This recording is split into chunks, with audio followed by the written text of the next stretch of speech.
Turn this up. Turn this up. Your professional development is one of the keys to your career success. When you combine your desire to grow with actionable steps, your journey to success becomes an incredible reality. Hi, I'm Paul Faronbi, aka IncrediPaul, and welcome to IncrediPaul Leadership, where we learn how to become the most incredible versions of ourselves by learning from each other. First off, if you're only listening to this episode, I want you to make sure you know that you can also watch it on YouTube. But regardless if you're listening or watching the show, I really appreciate your support. Today, I have the honor of having Julia Rock on the show. She is the founder and CEO of Rock Career Development. I like what you did there. A consulting firm focused on helping companies reduce turnover, improve employee engagement through leadership transformation. So that's just a little bit about you. But how about you introduce yourself the way you would do it? Man, well, thank you so much, Paul, for having me. I'm excited to be on the platform with you today. Man, like you said, I'm the founder and CEO of Rock Career Development. But what I like to call myself is a leadership evangelist. So leadership evangelist. I believe that a lot of the challenges we have in organizations that we're trying to fix with employee engagement perks and team building and pizza parties, all those kinds of things can be tied back to leadership. And the same thing goes for even like more fundamental problems, whether it's operations strategy, revenue loss. A lot of things are tied back to leadership and leadership decision-making and leadership effectiveness. And so I tell them, like, I'm a leadership evangelist, because if we can fix leadership in organizations, we can turn organizations around and we can make the workplace experience a lot better for the employees who work there. It's absolutely incredible being a leadership evangelist. So I'm assuming that you weren't always a leadership evangelist. I'm wondering, how did you come to the point where you're so enamored with leadership that you want to become an evangelist for it? Yeah, so my story, and I worked in corporate for a long time. So I was in oil and gas for about 12 years. And prior to that, I was in financial services for a few years. And that's really where, in addition to me coaching clients, and I'll get to that in a second, but working in leadership, working in oil and gas, which is a primarily male-dominated field, very conservative, lots of traditional processes and things. I learned about what leadership looks like, what people responded to, and then what people didn't respond to as the groups, as the age groups got younger and as the workforce became more diverse. Because when I started at my oil and gas company in 2012, and then we fast forward to 2025, things looked a little different over that time period, 2024 when I left. And so that was really where I started to see some of the differences in leadership styles and seeing what was effective and what wasn't. And then in addition to that, I started coaching clients unofficially when I was in college, helping them with resumes and interviews. And then over time, I started to help people in a more serious fashion. And I launched my business in July of 2013. Since that time, and just coaching people over all those years and hearing what people were coming to me for coaching about, it's like, so this is not really an issue with your job. It's an issue with your boss, right? It's not an issue with the work itself. It's an issue with your boss, with the culture. And so having that kind of real life culture experience in corporate, and then also seeing what I had happening with the clients I was serving, whether it was, because I coached leaders, I coached early career, mid-career, you name it. And the same themes kept popping up no matter what level I was at. And I'm like, okay, so this is a leadership issue. And so after, really seeing that from both sides, I said, well, I've got some tools and some skills and expertise that I've built that I can share. Because also I got into leadership in corporate. And I started to model certain behaviors that I found, for me, felt authentic, but also would create a better working experience for my employees. And when I saw how well they responded to it, it's like, okay, so there are things here that work. So why don't we just do more stuff that works? Yeah. But I feel like a lot of leaders aren't trained on what works. And so that's part of why I became a leadership evangelist, because it's like we've overcomplicated leadership. Leadership is not complicated. It's just hard. But if I can evangelize enough people and let them know that it is just hard, but it can be done, you can be successful if you have the right mindset, strategies, and tools, there's an opportunity for you to really grow and thrive as a leader. Absolutely. I really like how you mentioned that leadership isn't complicated, but in the same breath saying that it is hard. Because I think sometimes people can think, no, leadership is easy. You just tell people what to do everything the same. It's fine. Like, why are you so stressed out? Why is that hard? I wish. Yeah, exactly. Exactly. It's like, it's not easy because we have to deal with people and people are inherently different. Good leaders realize that and don't try and just treat everyone the same way. Exactly. We're not trying to paint everyone with the same brush. And that's and you make a really great point there. What I've seen some leaders do is they're trying to use the same style, no matter what group they go into, no matter what setting they're in, no matter the difference in skill set or age or on their teams. They're just trying to do the same thing. And it's like, everybody just get on board or don't, forgetting that we're not leading ourselves. You have a team of people that you're asking to follow you. And so if you're not cognizant of what their needs are or how they differ or any of the nuances, you're going to lose people. You're going to wonder, well, why is the team not responding? Why are they not performing? It's like, well, because you're trying to do your own thing and you're leaving them behind, Yeah. You don't want to leave people behind. Right. I know you mentioned you work with a lot of different types of people, whether it's early career or senior leaders. So I guess, is there a particular group that you gravitate towards the most or you work with more than others, or is it kind of across the board? Yeah. So for me, I found the sweet spot is really going from middle managers to executive and C-suite level. I worked with early career folks for a long time, but where I have been able to find my ability to make a lot more impact is with middle managers up to the C-suite. Also, because for folks who are at that level, they have had some experience dealing with maybe changing cultures and transitions, and so there's a certain baseline that we're able to work through. And then what the joy for me is helping them also find a certain level of clarity, right? When you're early career, it's like, hey, I'm willing to try things and I'm going to find my path and I'm going to forge ahead because you have that kind of youthful exuberance. Yeah, remember all we the all energy. graduated from college and we were all going to do the thing, right? Yeah. That's very different than when you get into kind of the middle management and then senior management and executive leadership, because you've been doing the same kind of thing and you've been in the same kind of environments, and perhaps you've lost your spark a bit, you've lost your way, you may have lost your identity in this job. And so there's a lot more there for me in terms of really being able to uncover and unpack and help them find clarity. And also it gives them a chance to reflect on, who have I become in this process over the years? And am I in the right place? Because so many leaders, their careers are just moving along and they're going with it, but they haven't taken the time to take a step back and say, do I even want to be a leader? Do I even want to manage this team? Do I even want to work here? Right? It's one thing when you're a good question. It's one thing when you're early career, right? And it's like, man, I got to pay off student loans, right? And that's all you're concerned about when you graduate. You're like, I just need a job. I need to pay off student loans and so forth, get my own apartment. In this economy, can I buy eggs, right? My goodness. You know what I mean? Can we even buy eggs, right? But when you get into folks who have had an established career, you start to have some of those additional conversations as to what has happened in your career to this point. What did success look like to you when you first started? What did leadership look like to you when you first started? And now fast forward to this point in your career, how have those things changed? And have you lived up to the expectations you've had of yourself? Was this the career path you even wanted? So there's a lot more discovery work that I'm able to do that I really enjoy. So no tea or shade to the early career folks. I'm happy to help if you need me. But that's just where I have found my sweet spot. That's fair, because there's a lot more life has happened and it's like kind of unpacking all of those things. That's right. That's good.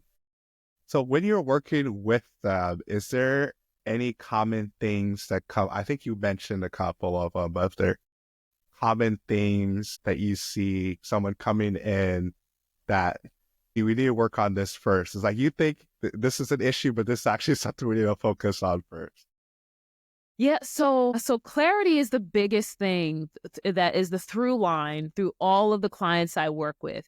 Because whether you're like, oh, my boss is getting on my nerves or my team isn't performing and so forth, we get back to the clarity as to, well, who are you and what do you value? And so that's a baseline that I go through with all my clients. No matter what topic they want to go through, what I can support them on, who are you and what do you value? Because that's going to guide how you show up at work, how you lead, how you interact with people, the expectations you set with your team. And so that through line is what I work with my clients on. And because once they find that clarity, then they're able to say, hey, I haven't really been asking my team directly for what it is that that I need them to do. I value a certain level of results or a certain level of performance or a certain level of integrity, but I haven't ever told them that. I just showed up and expect them to know, and I'm upset that they aren't delivering. And it's like, well, if they don't know, they can't do it, right? But if you haven't taken the time to think that through, to say, well, what is it that I value? Who am I in this role, and what kind of impact do I want to have? Because then again, that's what you're able to share with your team. That's, those are the conversations you're able to drive with them, set the right expectations, and then also make sure that you don't lose your identity in the job. That's why another reason why people show up in a certain way is because this job is my life, right? This job is who I am. I'm the VP of marketing or what have you, or I'm the senior director of whatever it is incorporated. And because we tie ourselves to those titles, we then show up in a different way at work, because if this doesn't work out, that means that we ourselves are failing. That means we ourselves are deficient in some way. And so when you find that clarity about who you are, what you value, and what kind of impact you want to have, that then permeates every single thing you do at work. That's really good. So you take them on this path to self-discovery first. That's right. And then from there you can build and develop their leadership. Absolutely. Because even with because I've worked with women as well, I have both male and women clients. And, sometimes the questions about, confidence and imposter syndrome and so forth. But we go back to, okay, before we get into what you think you're deficient at or you don't belong or whatever the case is, who are you? Take away your titles, take away the whatever, but who are you? And when was the last time you asked yourself that question on a real level? And you hear them talk about, I'm a mom, I'm a wife, I'm a friend, they go through all these things, and my friends come to me for this, and I'm supporting this. And then you hear it just kind of start to go, and they start to light up and so forth. And it's like, these are the things that should be grounding you, so that no matter what's happening at work, no matter what someone's saying about you, that you know who you are, independent of the job title, the degree, the promotion that you got passed over for. Having that ground, that clarity as to who you are independent of work makes a huge, huge difference. So that's really good, having the clarity for who you are, because on the other side, because I know you mentioned you did career coaching or help people with career at the beginning, is I'm thinking of when people get laid off or lose a job. I think that's why it is so heartbreaking, because they feel like a part of them is gone, or maybe all of them is gone, because their identity was in what they were doing in their job. And now they don't have the job. So they're like, who am I? Yeah. I used to do a lot of career transition work for athletes as well. I still do some of that. Wow. But yeah, so helping athletes transition from sports. So they were going and finding a new career. And it's a very similar thing, right? Like when your career ends, whether it's an injury, I had a client whose career ended due to COVID and other things. Now you feel like you're having to start from the bottom, right? And if your entire life you've been an athlete, you've been praised for your athletic ability, you've made a ton of money, all this kind of stuff. And now it's like, man, I got to go work at a bank, or I got to go sit at a desk, or I got to, there's a lot of identity that's tied up in that. Like, I shouldn't be doing this. I should be at that level. And so it's going back to, but who are you outside of your sport? Like what value do you provide outside of that?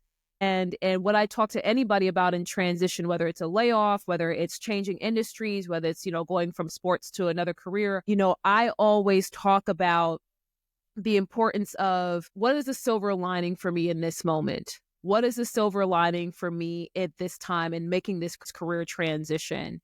because it's easy to get lost in I'm starting over, right? I'm starting from scratch. I'm starting from the bottom. But I always say it's not about starting over. It's about starting fresh. So that's a real silver lining that that folks can have, no matter, like I said, layoff or changing industries or what have you, and you feel like you're starting from the bottom. It's about starting fresh. You have a chance to write a new story, to write a new chapter, to achieve success in a different way. And does it suck at the beginning? Sure.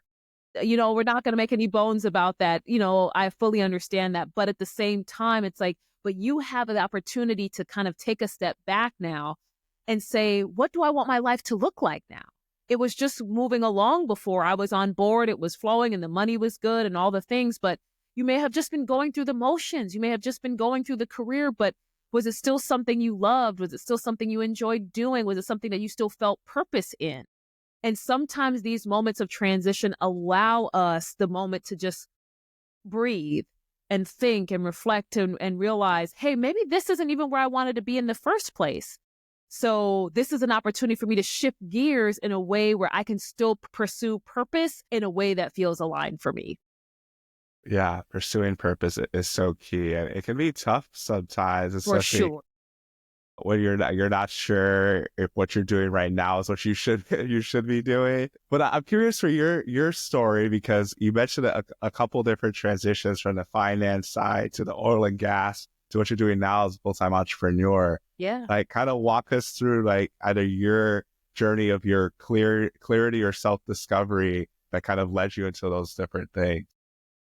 Yeah, it's interesting because I've always liked to talk and help people. My parents have always been big humanitarians, but I also was always very career driven.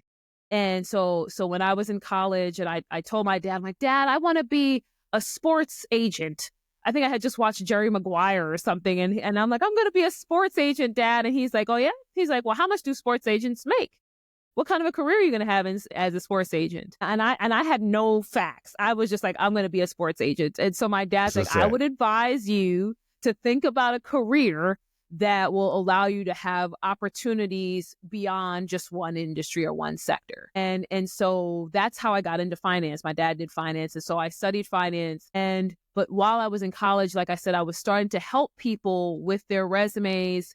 And because I realized, I'm like, well, there's a difference here. Like, if you are positioning yourself well, there's just a lot more opportunities. And so that's why I wanted to help people. So even as I graduated with my finance degree and I started in financial services, it's something I always held on to. And then when I started in oil and gas, that's when I coached one of my friends to his first 6-figure job. And that's when he's like, you know what, Julia, I appreciate the free help, but this is really something that you should make a business. And that's when I really said, okay, I'm going to truly try to monetize this. And that was back when I was charging $75 for a resume. Times are different, but back then it was different. $75 for a resume. What a time to be alive. Now that's just the price of eggs. I'm telling you, the inflation. Yeah. But the through line was that I always wanted to help people. So even when I was in finance, and then when I got into oil and gas, I always wanted to help people still. And so that's why I held on to the career coaching and then leadership coaching and so forth. And then one of the things that I found was when I got into corporate and I had the opportunity to lead people. And I'm just going to be honest, the reason I started my business was I saw the stark difference in the opportunities that people of color, particularly Black people, were getting versus those who were not Black. So I'm not going to do the whole POC dance. It was truly Black people versus non-Black. It's real. And so seeing that and knowing that I had skills to help serve the people who look like me and level the playing field for them, that was another real kind of push for me to start my business and formalize it and really do more. So even though I was seeking to create impact as a leader in corporate, I'm like, I can't give up on this. I really want to grow this so that more people who look like me are not going to be hamstrung by, I don't have the access to the skills I need. I don't know how to put a resume together. I don't know how to interview. because I saw the difference when I'd be at career fairs and other things. The people who looked like me, a lot of them would come and they weren't fully prepared, and I'd look at their resume. It's like, you've got the chops looking at the resume. What's happening in the translation here? Right. And so that's where it's like, okay, so it's an insight and a knowledge issue rather than, hey, they don't have the skills. It's like, hey, they need some more resources and insights and knowledge. And that's another thing that really just kind of pushed me to do this work. And then it's continued to just grow from there. Wow.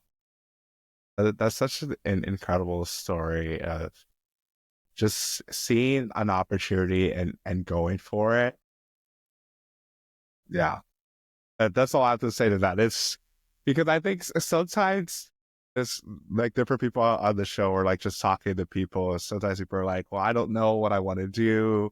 And they just kind of fumble around. But there's different things that you're passionate about, because there's things that you already had a passion and you were just following the passion that have led you to where you are right now. Absolutely. And I'll say, that I probably in the last year or two of my career, I was feeling the pull in my corporate career, feeling the pull as to, hey, you need to go and strike out on your own. And I'm like, no, I want to save. I'm doing the expat thing. I don't want to do it. And so I'm a believer in Christ. So, and I just felt that pull and I kept like ignoring it. But here's a true story. In 2023, I did a TEDx, and it's done well, but here's how it turned out. When I did the TEDx, everyone else's talk from my stage, it went live a few months later. So we did our TEDx in May, and everyone else's talk was live by about, September, October. And my talk was the only talk that didn't come out. And I'm wondering what's going on. I'm emailing the stage. I'm doing all these things. Like, why won't this talk come out? Mm-hmm. And so finally, February of 2024, remember I did the talk in May of 23. In February almost a year later. February 24, that's when I made the decision. I'm like, you know what, God, I'm going to just go and do the thing that you're telling me to go do. I made the decision on a Sunday that I was going to put in my resignation. Would you believe that Wednesday of that week, I discovered that my TEDx talk had been out for 3 days and it had 28,000 views by the time I looked at it. The same day? That same week. Yeah. So I made the decision on Sunday, and then so if it's like by 3 days, I'm like, that thing had to come out either Sunday night or Monday, depending on the hour. And I was just like, man, God, you really be doing stuff, man. You really be out here. He be out here. No, I totally understand. So I tell people that with the work that I do now, and I call it leadership evangelism, it's work that I know that I'm supposed to be doing, because he would not let that. I prayed. I wanted to email people to get my talk to come out, and nothing happened. And the stage, they didn't have any answers for me. They're like, we don't know. This is very strange. This never has happened to us before.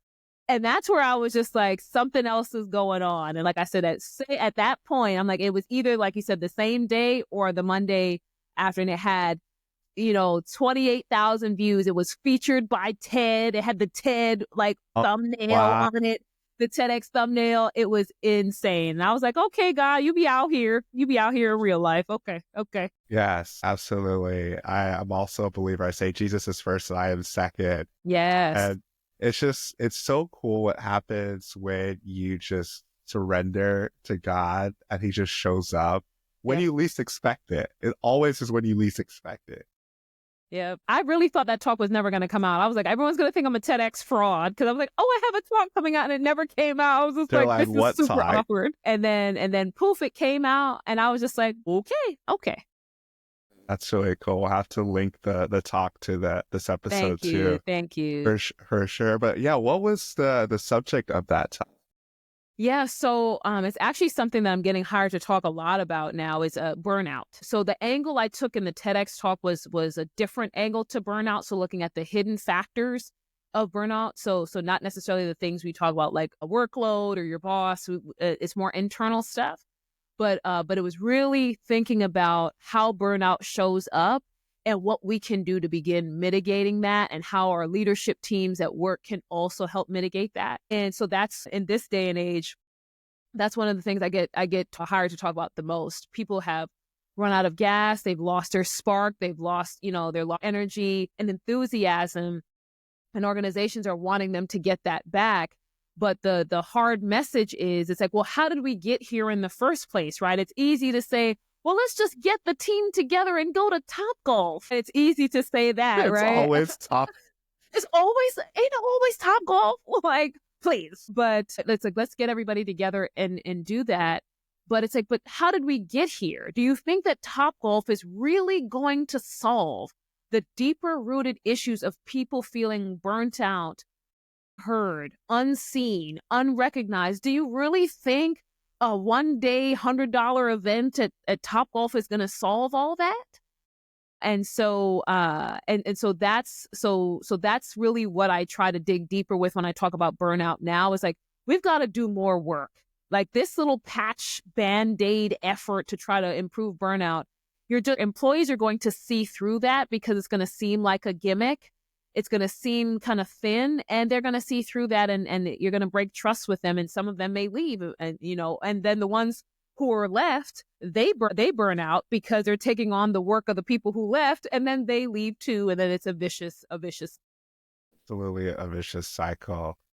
And with Topgolf, it's just like the reason your employees were burnt out was not because of lack of Topgolf.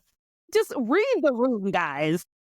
It's really funny, but it's those quick fixes or trying to focus on the symptoms instead of like the root cause behind it. What is this? What are the systems in place systematically, the stuff we've been doing that got us here?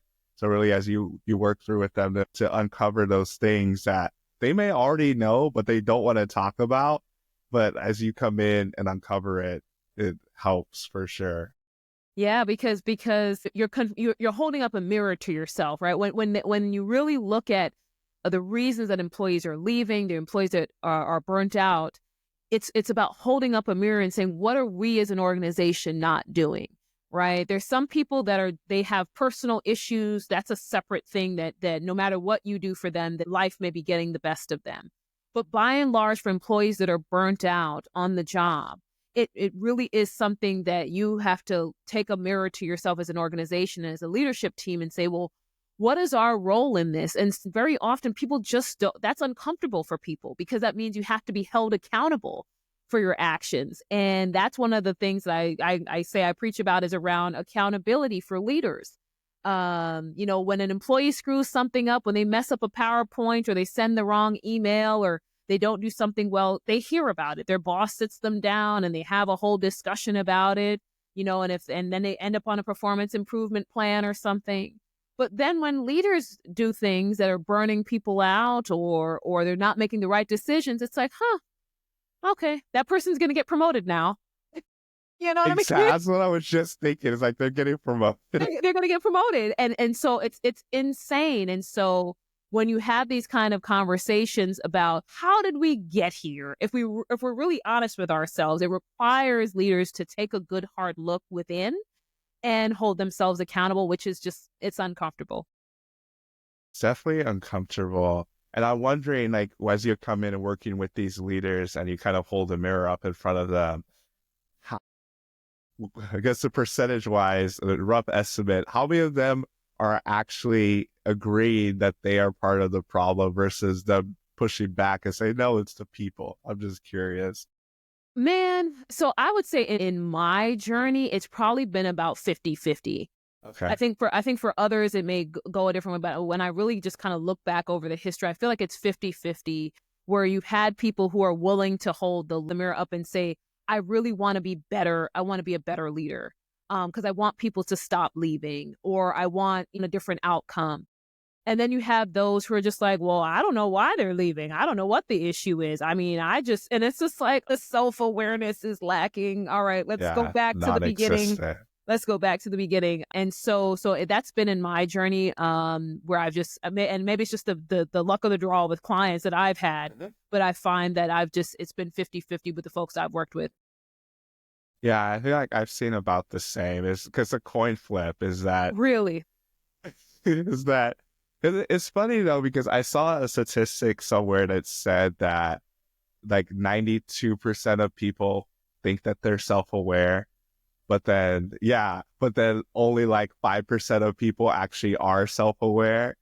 And then even there's someone that gave the talk too. Actually, it was on the previous episode that when this actually all comes out, remember he talked about it, and he said that a lot of times people think that they're in the 5%. Like everyone is thinking that, oh yeah, 95% are not self-aware, but I'm definitely in the 5%. They're not self-aware. 100% of us think we're in the 5%. Exactly. We're not realizing if you're truly self-aware, you should ask the question, like, am I being self-aware in this moment? Because it's not just you're self-aware and it's just done. It's a continual process. It's right, ongoing. And I think the leaders who are self-aware, they're also willing to ask to be challenged and to be held accountable, right? So that if they are making a misstep, they're willing to say, tell me, challenge me. My team in Argentina that I was leading, I remember telling them, I said, if I'm doing something, if it doesn't make sense, tell me it doesn't make sense. Or if I'm going down a path that because of my lack of knowledge of the processes, that I'm taking you down a path that's going to be too much work and inefficient, tell me that. I'm not going to be offended by that because you guys are the experts. It doesn't matter that I'm the leader of the group. You guys are the experts. You have much more subject matter knowledge than me. And so there were times when I would have closed door meetings with the managers who reported to me like, Julius, this is stupid. Why are we doing this? And I'm just like, I'm not sure, so what's a better option? And giving people the space to share that, to hold you accountable, to bring things forward, it deepens the trust that you have with your organization. And it allows them to see you as a human being, right? If people just see you as a robot, right, that you can do no wrong, you're perfect, you're perfectly self-aware, right? You're perfectly self-aware, you're all the things, then it's hard for your people to relate to you because they're making mistakes. They're having rough days. So if that's not the level that you're on, that you seem almost untouchable, unreachable, and then how comfortable can they be bringing their concerns and bringing their ideas and bringing their mistakes? They're going to hide things from you because they don't want to go to I don't want to go to Paul. I don't know how Paul is going to accept, but going to take this, right? And so we've got to just get off our high horses, leaders, man. And be willing to be held accountable, be willing to be challenged, be willing to be vulnerable, to say, I don't know, or I don't have the right answer for you right now, but here's what I'm willing to do. That takes a certain level of courage, but that's what our people are looking for from us. Yeah, just the courage. And I like that you use the word courage too, because anytime you're doing stuff that you haven't done before, there's some aspect of fear. Like, how am I going to be received? What's going to happen? But having courage or being courageous doesn't mean that you're not fearful what's going to happen. It's doing it anyway because you realize that the end result is better than what your fears might be in this moment. And I think that when you make the decision to become a leader, you make the decision that your fear comes second to the success and the well-being of your team. That's the decision that we make when we step into leadership positions. You can't try to prioritize yourself and then try to lead. That just doesn't work well because at some point you're going to have to give up one thing. And if you're prioritizing yourself, that means your team is the first to go. And that's really kind of stands at odds with what true leadership is. So to your point, courage doesn't mean that you're not afraid or you don't have concerns as to how this is going to turn out. It may mean your job. It may mean, whatever the issue is, it may mean your job. It may mean an opportunity. It may mean a promotion that you had your eyes on. It may mean that. But at the same time, you decided that leadership was the role that you were going to step into. So you can't just take the bigger paycheck and the bigger title, right, without the responsibility that comes with a leadership role. Yeah, no, that's so true. So you want all the responsibility, but none of the accountability to it. It comes with both. You can't just have one or the other. Exactly. So you want the director title, the VP title, the SVP title that comes with a cost to it. Definitely comes as a cost. That's really awesome. Thank you for sharing that. So I'm just curious because with the different transitions and like just being like a full-time entrepreneur now, are there things that you've noticed that maybe were surprising to you or Like, because a lot of my audience is younger professionals, I like 20 to 40-year-old range. A lot of them, they're in STEM, but maybe they're aspiring entrepreneurs. Some are entrepreneurs as well. So I didn't know from what you've learned or are learning, because even you've had this business since 2013, so it's not new to you, but maybe you were doing it full time. I guess what does that transition look like? Man, so because I've made a lot of transitions even within the business, because for a long time it was just kind of one-on-one coaching as well as providing writing services. And then over time now I'm doing corporate and nonprofit. And so doing more kind of B2B and then going from that, having a full-time job to now doing this full-time, it tests you in more ways than you think. Part of it is, when you're in corporate and you've risen the ranks, going back to that identity thing, it's like, man, you have a certain level of respect that comes with, with your role. But then when you're a full-time entrepreneur and, certain people have heard of me, have heard of my brand, have watched the TEDx something, but there are a lot of organizations like, who are you? Where did you come from? And it's humbling. It's humbling, man. It's like, okay, we are grinding this thing out from ground zero. Ground zero. But for me, what I had to realize is that I'm not building this business because I want it to be that this is Julia Rock, the brand. It's more about how many people can I impact? How many workplace experiences can I help to transform? And if I get discouraged or if I get offended or if I fall away, that means that there is somebody who is robbed of a better workplace experience that I could have helped them with. And so recalibrating on that has made it easier for me to keep going on the days where I'm just like, I'm going to flip over a table, right? No, those days, yeah. But that recalibration is like, well, why are you doing this? And it's like, if, at the end of the day, if more people have better place experiences, and that means they go home and they're more loving to their family, they're more fun with their friends, they take better care of their health. I have a role to play in that. And if I give up that role because my feelings are hurt, how many people am I robbing of a better experience? And so that has really transformed how I approach entrepreneurship, the rough days. And then how I celebrate the great days. It's like, man, I can celebrate this because this is impact in real life. So hopefully that's helpful for the audience. Absolutely. I know that entrepreneurship is hard, especially if you're starting from the ground. You're just coming with a concept. You're hoping to get your first client. I know the feeling, but tying back to that why and that purpose is going to be what gets you through the rough days. Motivation isn't enough. I will tell you, the motivation fades. Motivation fades, but purpose and discipline is what's going to keep you going every day of the week. That's a bar right there. Motivation fades, but purpose and discipline will keep you going. So that's really good. Mic drop. Yeah, definitely a mic drop. I don't know if we can continue past that, but I do want to give you an opportunity if there's anything else you want to share, either about yourself, your story, or with the audience as we wrap things up. Yeah, no, I would want to just share a piece of advice that I got from a manager of mine when I was in financial services. I had a really rough day at work. I had messed some things up in our financial forecast, and I was just sitting in my cubicle, just kind of beating myself up about it. And he walked by and he's like, "Hey, Julia, what's going on?" I'm like, "I screwed this thing up and I'm so frustrated with myself." And he asked me, he said, "Hey, have you done this before?" I said, "No, this was my first time. And so I'm really sad that I screwed it up."